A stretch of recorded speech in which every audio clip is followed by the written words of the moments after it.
बिस्मिल्लाहिर्रहमानिर्रहीम इय्याका नअब्दु व इय्याका नस्तईन। अस्सलाम वालेकुम टू ऑल। हम अपनी आज की क्लास में एवोल्यूशन ऑफ लीफ के ऊपर जो है वो डिस्कस करने लगे हैं।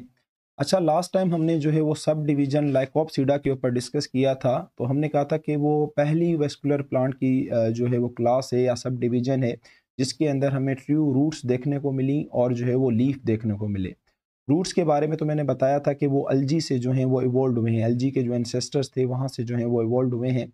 आज हम देखते हैं जो लीफ हैं, आज आप जो लीफ देखते हो प्लांट्स के अंदर या ट्रीज़ के अंदर, वो किस तरह से इवॉल्व हुए हैं। थोड़ा सा डिस्कस कर लेते हैं और जो इंपॉर्टेंट बातें हैं वो आप लोगों के साथ में शेयर कर देता हूँ। अच्छा भाई, पत्तों के बारे में कहा जाता है ये जो है प्लांट का सबसे जो है वो इम्पॉर्टेंट ऑर्गन है। क्यों इम्पॉर्टेंट ऑर्गन है? क्योंकि जो भी फोटोसिंथेटिक एक्टिविटी होती है वो सारी की सारी लीफ के अंदर होती है। तो इसलिए लीफ को जो है वो प्लांट का या ग्रीन प्लांट्स का जो है वो में मोस्ट इंपॉर्टेंट ऑर्गन कंसीडर किया जाता है। अच्छा, आप लोगों ने कभी नोट नहीं किया होगा, हमारे पास जो वेस्कुलर प्लांट्स के अंदर जो लीव्स पाए जाते हैं वो दो किस्मों के होते हैं। एक पत्ता बिल्कुल आपने ऐसा देखा होगा कि जिसके अंदर बिल्कुल एक लकीर होती है, इस लकीर को कहा जाता है वीन। और ये वीन एक्चुअली क्या होते हैं? वेस्कुलर बंडल्स होते हैं, जाइलम और फ्लोएम होते हैं। अच्छा, दूसरा आपने ऐसा लीफ देखा होगा, अगर ये लीफ है तो उसके अंदर एक वीन इस तरह से होगी और बाकी वीन जो है वो इस तरह से होती है ना। तो हम कहते हैं कि ये वन वीन लीफ है और इसके बारे में कहते हैं ये मैनी वीन लीफ है। तो पत्ते भी दो किस्मों के होते हैं, एक होता है वन वीन लीफ और दूसरा होता है मैनी वीन लीफ। जो वन वीन लीफ है उसको दूसरा साइंटिफिकली माइक्रोफाइलस कहा जाता है और जो मैनी वीन लीफ है उसको साइंटिफिकली मेगाफाइलस कहा जाता है। तो जब भी आपसे पूछा जाए कि माइक्रोफाइलस किसे कहते हैं तो भाई वन वीन लीफ को कहते हैं, और मेगाफाइलस किसे कहते हैं तो वो कहते हैं मैनी वीन लीफ को। और ये जो मैंने बताया है वीन है, ये एक्चुअली क्या है? वेस्कुलर बंडल्स है। और आज हम ये देखेंगे कि आखिरकार ये पत्ते किस तरह से बने हैं और इनके अंदर ये वेस्कुलर बंडल्स किस तरह से आए हैं। तो भाई सबसे पहले हम देख लेते हैं जो वन मीन लीफ है उसके अंदर एवोल्यूशन किस तरह से हुई है। तो वन मीन की एवोल्यूशन को समझने के लिए हमारे पास दो थ्योरीज दी गई हैं। एक का नाम है एनेशन थ्योरी और दूसरी का नाम है रिडक्शन थ्योरी। पहले हम थोड़ा सा डिस्कस कर लेते हैं एनेशन थ्योरी के ऊपर, देन हम मूव करेंगे रिडक्शन थ्योरी की तरफ। तो भाई एनेशन थ्योरी जो है वो हमें क्या समझाती है? वो हमें ये समझाती है कि हमारे पास एक स्टेम थी, जैसे कि आपको यहाँ पे नज़र आ रहा है, नीचे इमेज में आपने फोकस करना है। हमारे पास एक स्टेम थी और स्टेम के अंदर ये जो वाइट कलर का नज़र आ रहा है ये हमारे पास उसका वैस्कुलर टिश्यू है। तो हुआ ये कि जो स्टेम है इससे छोटी सी प्रोजेक्शन निकली या छोटी सी एक आउट ग्रोथ निकली, जो कि आपको सेकंड के अंदर थोड़ी सी नज़र आ रही है और थर्ड के अंदर जो है आपको प्रोमिनेंट नज़र आ रही है ना।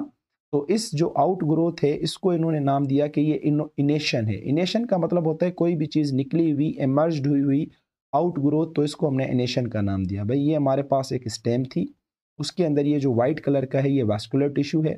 इस स्टेम से एक छोटी सी जो है वो आउट ग्रोथ निकली, ठीक है, जैसा कि आपको यहाँ पे नज़र आ रही है। इस आउट ग्रोथ निकली तो जाहिर सी बात है इसको वाटर भी चाहिए और इसको फूड वगैरह भी चाहिए।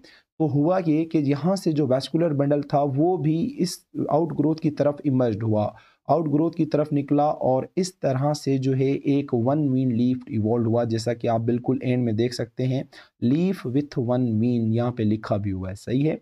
तो दिस इज कॉल्ड एज इनेशन थ्योरी। बहुत आसान सी है कि एक छोटी सी भाई आउट ग्रोथ निकली स्टेम से, उसको इनेशन कहा जाता है। उस आउट ग्रोथ को फूड और वाटर देने के लिए वैस्कुलर टिश्यू भी वहाँ पे मूव हुए और फिर इस तरह से स्ट्रक्चर बन गया कि हमारे पास एक वन मीन लीफ बन गया। अच्छा देखो, ये हमारे पास एक थ्योरी है और थ्योरी हर कोई दे सकता है, आप भी दे सकते हो, मैं भी दे सकता हूँ। ये कन्फर्मेशन नहीं है, थ्योरीज हैं, आपको समझ आती हैं आप इस पे बिलीव करो, नहीं आती आप इस पे बिलीव ना करो, ठीक है।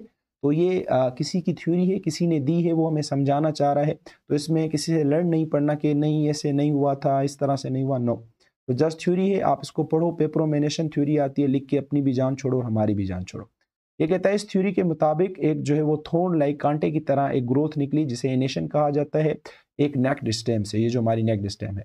फिर क्या हुआ कि उसकी तरफ जो है वैस्कुलर टिश्यू जो है वो स्टेम से निकल के वहाँ पे गया इनेशन के पास। क्यों? क्योंकि इनेशन को वाटर, फूड और सपोर्ट देनी थी और इस तरह से हमारे पास जो वन मीन लीफ है वो इवॉल्व हुए। तो आसान सी थ्योरी है, ईजी है और कहीं ना कहीं हमें भी इनका कॉन्सेप्ट जो है वो समझ आता है। अच्छा, नेक्स्ट जो हमारे पास थ्योरी है वो रिडक्शन थ्योरी है। रिडक्शन थ्योरी क्या कहती है? इसने कहा था इनेशन थ्योरी ने कि स्टेम से ब्रांच निकली है ना, ये जो स्टेम है यहाँ से एक इनेशन ब्रांच निकली है। लेकिन जो रिडक्शन थ्योरी है वो क्या कहती है कि इस स्टेम से ब्रांचेस ऑलरेडी क्या है, निकली हुई हैं। इनेशंस क्या हैं, ऑलरेडी निकली हुई हैं, आउट ग्रोथ क्या है, ऑलरेडी निकली हुई हैं, जैसे कि आपको ये नज़र आ रही है। फिर क्या होता है कि आहिस्ता आहिस्ता वक्त के हिसाब से ये जो आउट ग्रोथ है, कोई बड़ी है कोई छोटी है, तो ये सारी अपने आप को क्या करती हैं, रिड्यूस करती हैं। रिड्यूस करने के बाद वो एक साइज़ में आके आपको वो क्या बना के देती हैं, वन मीन लीफ बना के देती हैं। ठीक है, बहुत आसान सी थ्योरी है। कहता है अकॉर्डिंग टू दिस थ्योरी, इस थ्योरी के हिसाब से जो स्मॉल ब्रांचेस जो है, जिसे हम इनेशंस कहते हैं या आउट ग्रोथ कहते हैं, वो ऑलरेडी क्या है, वेस्कुलर, वो जो ऑलरेडी है वहाँ पे प्रेजेंट है और उनके अंदर वेस्कुलर टिश्यूज़ भी क्या है, ऑलरेडी मौजूद हैं। फिर क्या हुआ, आहिस्ता आहिस्ता एवोल्यूशन हुई और जितनी भी ये ब्रांचेस थी इन्होंने आहिस्ता आहिस्ता अपने आप को क्या किया, रिड्यूस किया, छोटी होती गई। देखो यहाँ पे ये बड़ी है, फिर आप थोड़ा सा इसको यहाँ देखें, फिर आप थोड़ा सा इसको यहाँ देखें, और फाइनली यहाँ पे जो है आपका एक पूरा पत्ता बन गया है वन मेन लीफ के साथ। तो ये कहता है कि उन्होंने अपनी साइज़ को रिड्यूस किया और फिर वो मॉडिफाइड हो गए किसके अंदर, एक मेन लीफ के अंदर। दिस इज़ हाउ, ये वो तरीका था जिससे लाइकोपोडियम, जो हमने क्लब मोसिस पढ़े थे वो, और जो हम एक अगली क्लास पढ़ेंगे जिसका नाम इक्विस्टियम है, जिसे हम हॉर्सटेल्स भी कहते हैं, अगली हमारी क्लास है इंशाल्लाह नेक्स्ट क्लास के अंदर, उसके पत्ते इस तरह से जो हैं वो इवॉल्व हुए हैं। ठीक है, मैं फिर से कह रहा हूँ, ये दोनों थ्योरी हैं, आपको समझ आती है आप इस पे बिलीव करें, नहीं आती आप इस पे बिलीव ना करें, लेकिन पेपरों में जब आएगा फिर आपको लिखना पड़ेगा। सही है, जिस तरह से हम मजबूरी में आप लोगों को पढ़ा रहे हैं। तो this is the most important thing, वो आपसे पूछ सकते हैं जो लाइकोपोडियम है और जो इक्विस्ट्रियम है, इन दोनों के जो लीफ हैं वो कौन सी थ्योरी को फॉलो करते हैं, तो वो रिडक्शन थ्योरी को फॉलो करते हैं। तो ये तो था हमारे पास वन मीन का कॉन्सेप्ट। अब हम थोड़ी सी बात कर लेते हैं जो मेनी मीन लीफ हैं उनकी एवोल्यूशन कैसे हुई है। ये भी थोड़ी सी ट्रिकी है पर है आसान सी। भाई वन वीन लीफ की थ्योरी को एक्सप्लेन, वन मीन लीफ की एवोल्यूशन को एक्सप्लेन करने के लिए हमारे पास दो थ्योरीज थी, लेकिन मेनी मीन लीफ थ्योरी को एक्सप्लेन करने के लिए, समझने के लिए हमारे पास एक ही थ्योरी है, that is the web theory. अच्छा, वेब का मतलब होता है जिस तरह से आपने बतख होती है ना, डक होती है, डक के आप पाँव देखते हो तो उसके पाँव के बीच में जो स्पेस होता है इसको कहा जाता है वेब। ठीक है, तो इस स्ट्रक्चर को वेब कहा जाता है। ये कहता है कि इस थ्योरी के हिसाब से जो मैनी मीन जो लीव्स इवॉल्व हुए हैं वो स्टेप्स के अंदर हुए हैं। भाई सबसे पहले क्या हुआ कि हमारे पास ये एक कोई प्लांट है, ठीक है, इस प्लांट के अंदर आप देख रहे हैं बहुत सारी मुख्तलिफ किस्मों की ब्रांचेस निकली हैं, फोर्क टाइप की। फोर्क कहा जाता है जो हम जिससे वो जो वाटरमेलन खाते हैं ना, तो हम जिसे इस कांटो नुमा जो इस तरह का स्ट्रक्चर होता है इसे फोर्क कहा जाता है। चम्मच की तरह होता है लेकिन उसके कांटे निकले हुए होते हैं, तो इस तरह से कांटे नुमा कुछ जो है वो ब्रांचेस निकली हुई थी। तो पहले स्टेप में क्या हुआ कि जितनी भी ब्रांचेस निकली हुई थी वो सारी आहिस्ता आहिस्ता, देखिए आहिस्ता आहिस्ता, पहले इस तरह से हैं, फिर आहिस्ता आहिस्ता उन्होंने अपने आप को एक प्लेन पे इकट्ठा किया। ठीक है, ये देखो एक प्लेन पे आ गई हैं। इस स्टेप को कहा जाता है प्लेनेशन। इसके और भी बहुत सारे स्टेप होते हैं लेकिन जितने आपकी बुक में लिखे हुए मैं आपको वो समझा रहा हूँ। तो सबसे पहले क्या हुआ कि बहुत सारी ब्रांचेस निकली हुई थी, फोर्क ब्रांचेस थी, कांटे नुमा ब्रांचेस थी, जिस तरह से फोर्क चमचा होता है। फिर आहिस्ता आहिस्ता क्या हुआ कि वो सारी ब्रांचेस जो है अपने आप को रिड्यूस करती गई और अपने आप को वो एक प्लेन पे लाइन, जिसे क्या कहा जाता है, प्लेनेशन कहा जाता है। फिर उसके बाद क्या हुआ कि ये जो ब्रांचेस के बीच का जो स्पेस है इनके अंदर फोटोसिंथेटिक टिश्यू जमा होना शुरू हो गए, एक्यूमुलेट होना शुरू हो गए। इस तरह से जब इसके अंदर फोटोसिंथेटिक टिश्यू जमा होना शुरू हो गए तो this is called as webbing. इसको क्या कहा जाता है, वेबिंग कहा जाता है। और इस तरह से ये आपका एक पूरा का पूरा जो है वो पत्ता बन गया, जिसके अंदर अभी आपको 1 2 3 4 वीन जो है आपको नज़र आ रही हैं, 4 वेस्कुलर टिश्यू आपको नज़र आ रहे हैं। तो इस तरह से जो है वो आपका मैनी वीन लीव जो है वो इवॉल्व हुआ है। तो कहता है कि इस थ्योरी के हिसाब से जो मैनी मीन लीव्स हैं वो उनके अंदर जो एवोल्यूशन हुई है वो स्टेप वाइज हुई है। पहले स्टेप के अंदर जो फोर्क ब्रांचिंग सिस्टम था, कांटे नुमा चम्मच नुमा जो स्ट्रक्चर था, उन्होंने अपने आप को एक प्लेन के ऊपर आके रेस्ट्रिक्टेड किया, रोका, और इसको प्लेनेशन कहा जाता है। सेकेंड स्टेप के अंदर क्या हुआ, इनके बीच का जो स्पेस था, फोर्क ब्रांचेस के अंदर बीच का जो स्पेस था उसको फोटोसिंथेटिक टिश्यूज़ के साथ या वेस्कुलर टिश्यूज़ के साथ क्या किया गया, फिल किया गया, और इस तरह से आपका वो एक पूरा का पूरा पत्ता बन गया। This is how many mean leaves are evolved. This is called as web theory. तो मुझे उम्मीद है कि आपको ये तीनों थ्योरीज जो हैं वो समझ आ गई होंगी, और जहाँ तक मुझे लगता है कि ये थ्योरीज सही हैं, इसी तरह से ही हुआ होगा।